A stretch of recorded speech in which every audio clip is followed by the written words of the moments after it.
This week I learned that apparently I am not nearly savvy enough to record from my iPhone.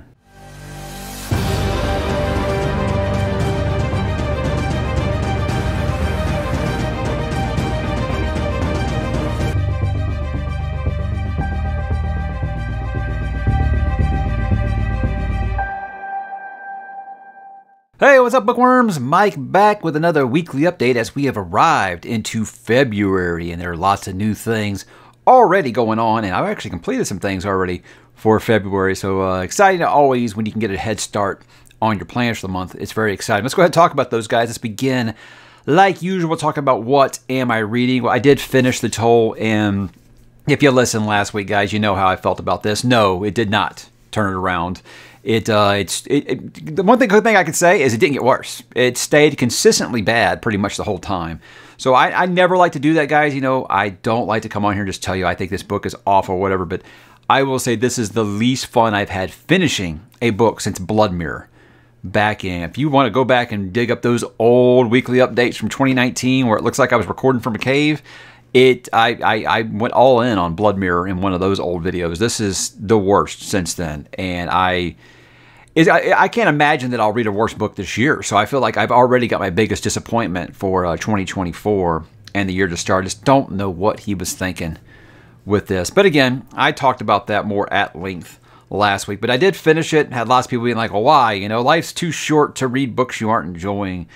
I don't know, guys. It's not like it was a really difficult to read. It didn't need to be 650 pages. I'll tell you that. But it's one of those things where I want to see if he was going to find a way to turn it around there. I really did, because I really did enjoy those first two books.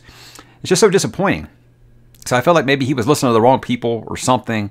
He listened to some kind of feedback, or he got just some kind of weird idea in his mind that I need to go away from what was working. And it just, well, it didn't work for me. It might work for others. So I did upset some people last week when I was saying how much I disliked it. Again, as always, guys, reading is subjective. These are my opinions, and they by no means should be taken as gospel. Well, let's talk about something that was really great, guys, because as much as I disliked that book, I love this one. I already finished it.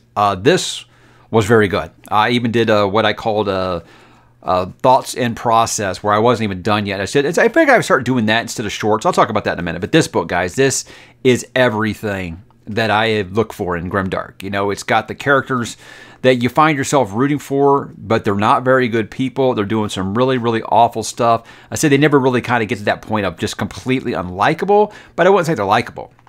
But you do very much in a first law way find yourself rooting for the pious men in this. You really do start to get involved with that. And there's a relationship in this between Thomas. Is it Thomas or Tomas? But there's a relationship in this between Thomas and Bloody Ann that I just adore. It makes me think of Dane and Belina in The Bound of the Broken. It's just such a great male and female relationship that I feel like you don't get enough of in fantasy. It's always got to be about the love story or something like that. Just see that you can have two great lead characters like that, and they interact with each other not in a romantic way, in a completely respectful way, and sometimes disrespectful way. Like I said, these are very grim characters, but yeah, I love this. I cannot wait to continue with the series. It's very short. Like I said, I read it all here this week, and I do see that the other ones do get a little bit bigger, but if they read that quickly, I don't see myself sticking to the one per month. I don't know. I say that now, but I do have lots of other things going on.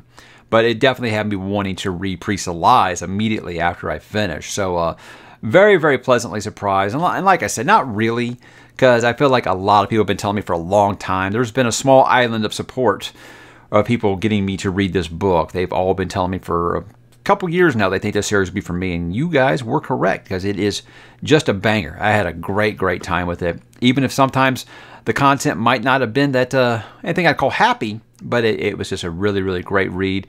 And for all the people who say, oh, it's like Peaky Blinders, look, I haven't read Peaky Blinders, so I don't know.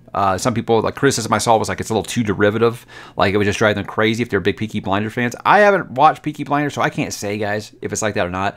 I did get a lot of Godfather out of it. The first Godfather movie, where Michael Corleone, let's just say he has an alibi for the events that are going on. I got a lot of those vibes in portions of this book, and that's always a great comparison, because I do love The Godfather as well. But that's all I read this week, guys. I did actually start on some new things with what am I going to read here. I did actually pick up and begin The Son of the Black Sword. It's the first time I'm reading Larry Correia, And this is the first book in Saga of the Forgotten Warrior. I haven't got that far, just a few chapters in. I feel like it's going to sound weird to say this because I don't feel like it's actually like Stormlight Archive, but I've gotten some Stormlight Archive vibes, kind of like, not sure the magic, but you kind of get like the power levels, and you've got like the sword that has maybe some extra special abilities and things like that. I'm not saying, again, I don't think that I'm saying, hey, if you like Stormlight Archive, you're going to like this, because like I said, I'm only 50 pages into it, but the opening, how it just kind of drops you into this major action sequence,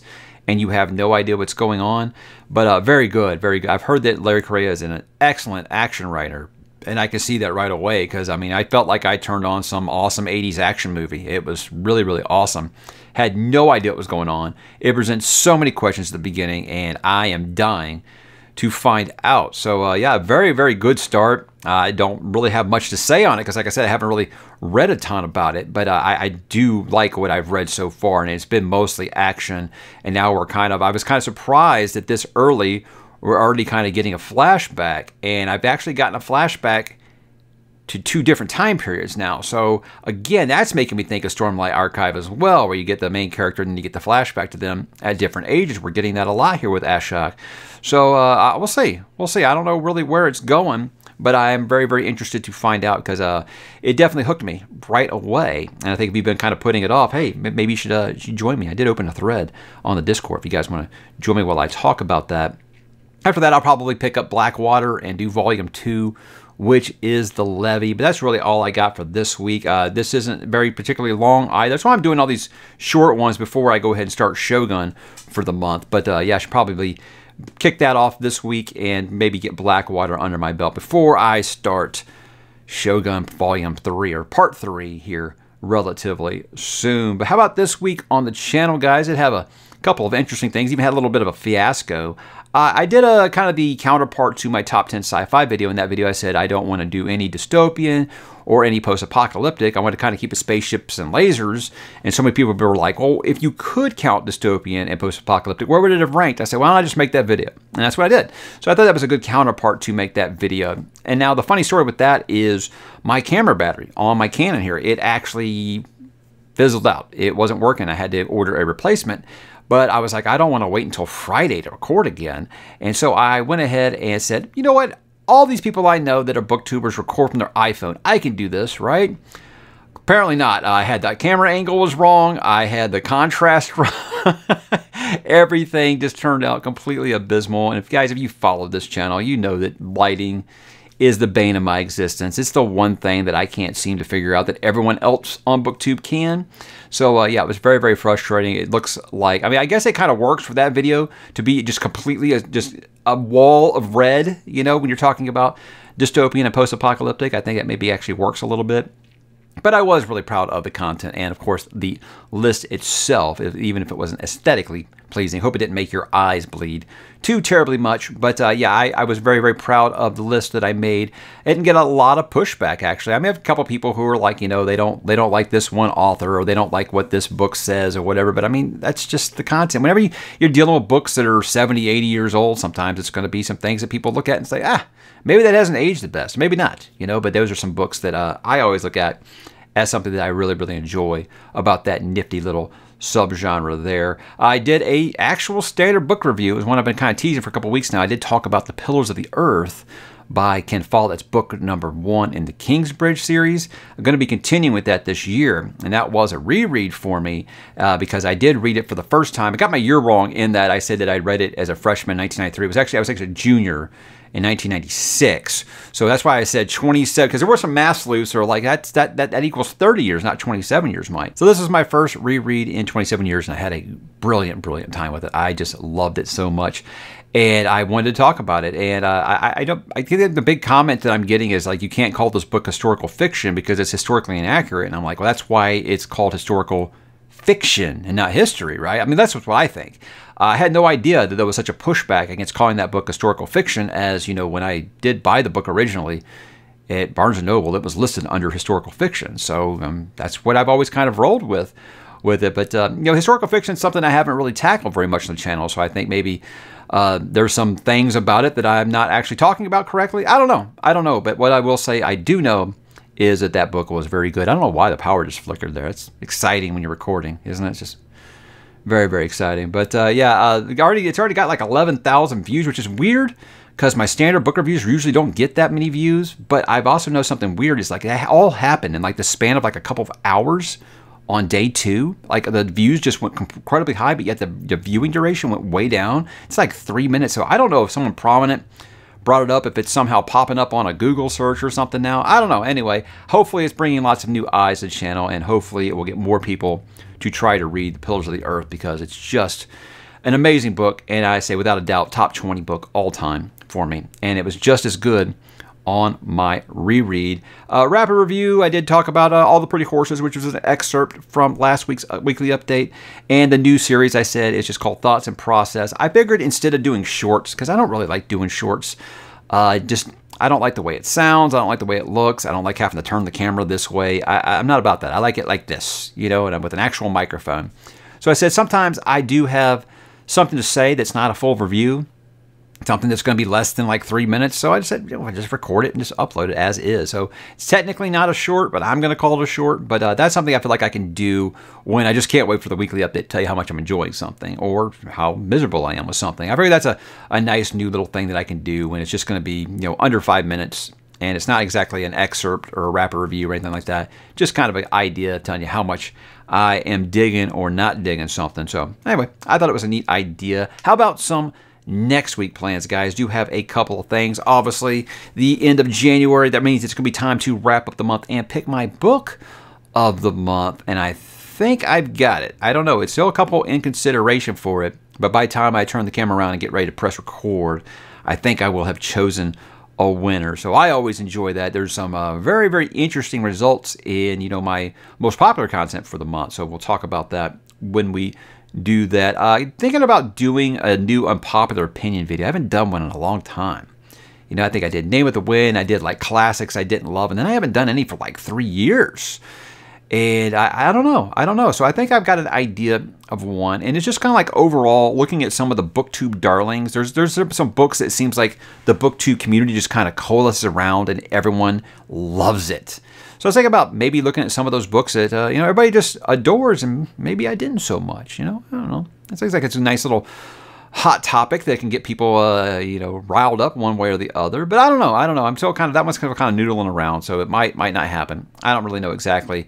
Thinking about bringing back Saturday Night Nights. I do have something coming up, but because of the time zones, I might make it a talk about nothing instead.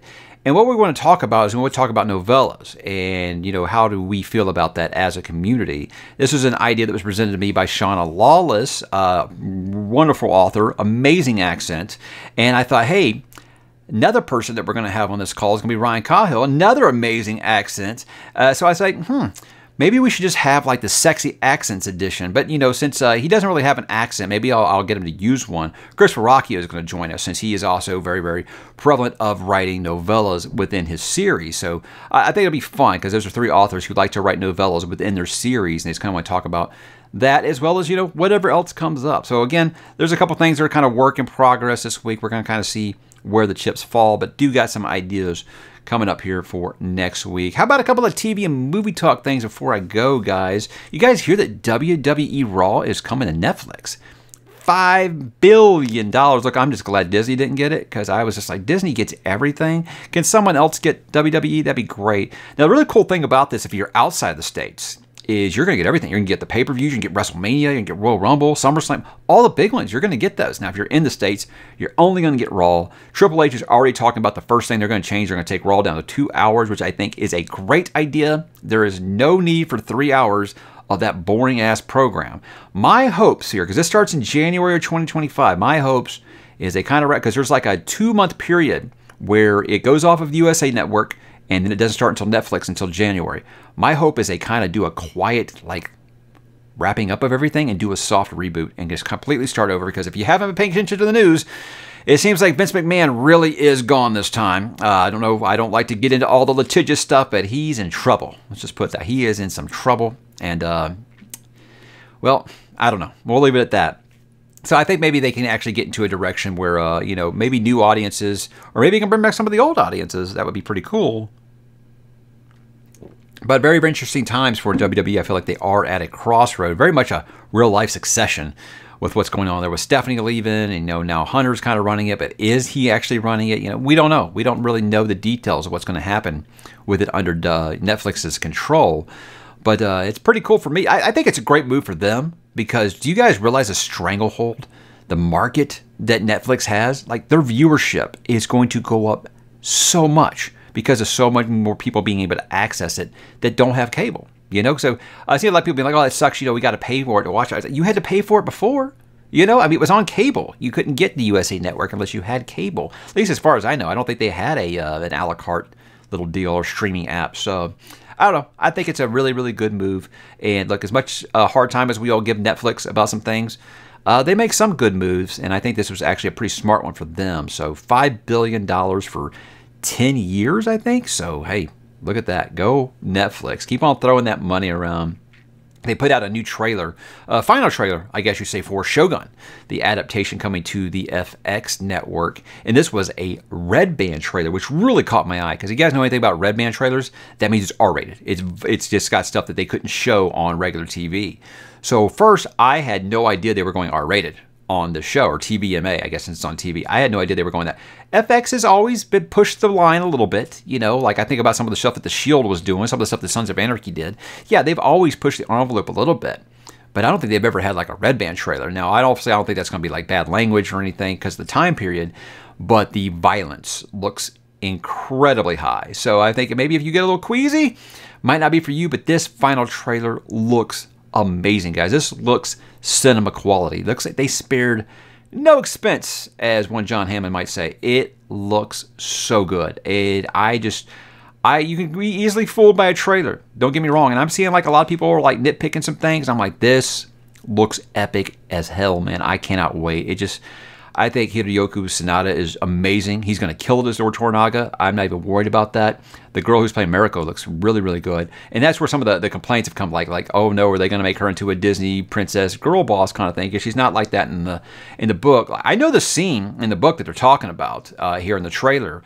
And I'll just say, wait, guys. I mean, I understand, people are hesitant for things like that because it very much wasn't like that, but I think that there's a little more than meets the eye to that scene, and that's what trailers do. They misdirect, but watch the trailer, guys. It looks absolutely amazing. I'll be there day one. I will be watching this weekly. No waiting for me. A lot of the times I'll wait and just binge it. No, we will be watching this weekly because this looks absolutely stunning. And look, I like that old 1980 miniseries, but it looks dated big time, and this doesn't. This looks super awesome, and I think it's just going to be amazing. My expectations are very, very high for it now, and hopefully it's going to meet those because, yeah, I do love the story. Last time I kind of leave on this, not really saying that I'm like watching this or anything, but look, I know that the Big Bang Theory gets hot takes one way or the other. People love it, people hate it. I understand both sides of it. I understand why people love it. I understand why people hate it. My wife and I, we watch casually for 4 or 5 years. With us, most sitcoms they run out of gas really quick, and we kind of dip out. But when I heard they were making a spinoff, Young Sheldon, I was like, that was the stupidest thing I've ever heard of. Absolutely no one asked for this. The Big Bang Theory isn't even that popular anymore. What are you guys doing? And I'll tell you here all the time, guys, about when I was right. Well, I'm here to tell you today, guys, I was wrong. I was wrong. This came to Netflix, and my oldest son, has been watching it. And I was like, why do you have any interest in that? You didn't watch Big Bang Theory. And, while I'm getting ready for school in the morning and stuff like that, he has it on. I've been kind of casually watching it a little bit more and more, and I'm like, damn, this is actually pretty good. It makes me think of the Goldbergs, when Goldbergs was really good, in like the Southeast Texas version, which is where I'm at. So I have actually been kind of watching a little bit. I'm like, this is actually really good. It's got good writing, strong characters. It's got appropriate humor. And I was like, I'm stunned. This is actually quite good. So yeah, I just want to take a second to say, guys, I was wrong. Young Sheldon's actually pretty entertaining. It's on Netflix in the U.S. now. First 5 seasons. I think season 6 is going to come out right before the new season, the final season of the show starts on television. But yeah, hey, sometimes you can get a pleasant surprise like that. I don't know if I'm going to go back and watch all that. Like I said, sitcoms for me are really hit or miss, and I do get tired of them really, really quick. Even the really good ones I have to take breaks from. But yeah, I was wrong. I was wrong, and that looks like a very entertaining show. And it made me think how much I do miss the Goldbergs, because if you don't think about the Goldbergs, guys, first 5 years, perfect damn television. And then it just went, yeah, off a cliff. I don't know if this one is still staying as strong as it seemed when I've been kind of watching it a little bit with my kid in the mornings, but I'm impressed. It's really, really good and entertaining. And I think, obviously, if my 11-year-old's watching it and I'm 45 and I'm enjoying it, then I think that just about anyone can probably find that show rather enjoyable. But I think if you were born in the 1980s, much like with the Goldbergs, you're going to find lots of things in there that you can connect with. So even if you didn't like The Big Bang Theory, I think you might actually end up liking Young Sheldon. But that's all I got going on this week, guys. It's the week before the storm. The Super Bowl is not for another week, so no football this weekend, and it makes me sad, but it also makes me sad there's only one football game left before the long days of summer. So guys, what are you up to? What are you watching? What are you reading? What are you listening to? What are you playing? Drop in the comments, guys, and let me know, and have yourselves an awesome, awesome weekend.